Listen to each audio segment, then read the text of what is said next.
National with Peter Mansbridge. Good evening. A piece of Canadian history has folded up and died. The Montreal Alouettes are no more.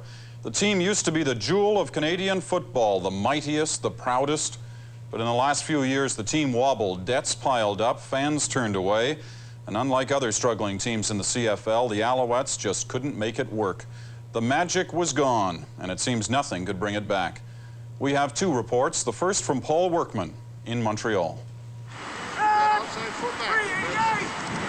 The Alouettes practiced for a season that never began in a city that's had a pro football team for 41 years. Not anymore. As of today, the game is over. We've come to the edge of the bluff here in Montreal, and we've just fallen over. And the reason it went over, not enough fans, not enough paying customers. A problem that's common to the shaky Canadian Football League.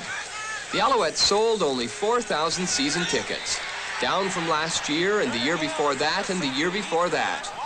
The owners say they tried everything to save the team short of a public appeal, but couldn't get Montrealers interested. The economics are just staring us right in the face, and the people of Montreal have told us very clearly of what their interest level is. It's supply and demand. The demand wasn't there, the supply was there, and you just can't make it live that way. The Alouettes did have their glory days. This time Sam is going to throw it. Sam the Rifle Echeverry in the 50s throwing his long winning passes. George Dixon in the 60s running touchdowns. And in the 70s, the highly paid American star running back Johnny Rogers. The Alouettes made it to the Grey Cup 3 times in the 50s, won it 3 times in the 70s. Years when 50, 60,000 fans paid to see them play. But there was little glory in the 80s when high-flying businessman Nelson Scalbania bought the team.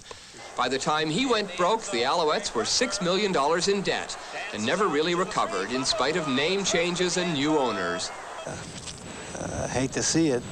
Football's been my life, my education, and it's kind of sad. I just hope that somehow something can happen and I'll get it back again. Peter Della Riva played with the Alouettes for 14 years. Willie Thomas was supposed to play his first season with the team this year. When McGill and Harvard used to play, I mean, this was the place for football. And it's a sad testimony, you know, the day when this city packs it in and says, we're not interested anymore. Once before, when the team folded, it was quickly resurrected. The mayor of Montreal says he'd like to do the same thing this time. I think that we'll have to take a couple of days to see what can be done. League officials say this is not the beginning of the end for the CFL. If anything, it could strengthen it. But a lot of football fans may have trouble believing that when a city the size of Montreal can't even support a team. Paul Workman, CBC News, Montreal. Let's go. Ringo counter. It seems almost part of the game. The Canadian football teams teeter on the brink of financial disaster. Usually, someone comes to the rescue. 2 years ago, the Calgary Stampeders nearly went under. If we lose the Calgary Stampeders, we lose part of Calgary. The public was rallied, and with the help of a snappy marketing campaign, the team was saved. This year in Regina, same thing. Only a telethon kept the Rough Riders in the game. In past years, even the federal government has had to come to the rescue, barring American leagues from expanding into Canada. Any intrusion of American leagues into Canada is bound to end up in killing Canadian football. But no one's going to save the Montreal Alouettes. And so the question is, how much longer will the league survive? Life goes on, and I think with the new schedule that we finalized and the ability of the other 8 teams to close ranks and make the league even stronger, I think that we've postured ourselves well for the future. For the first time ever, the CTV network isn't carrying football games this year. Well, the network's head of sports says this season is crucial for the CFL. They have to survive this year. This is their year. They can survive with 8 teams, but the competition amongst those 8 has to be good. With CTV out, the Football League has created an independent network, the Canadian Football Network. It was a marketing consideration. We felt that our games could be better exposed to our public. The CFL has lifted some of the traditional TV blackouts it's always insisted on in some markets.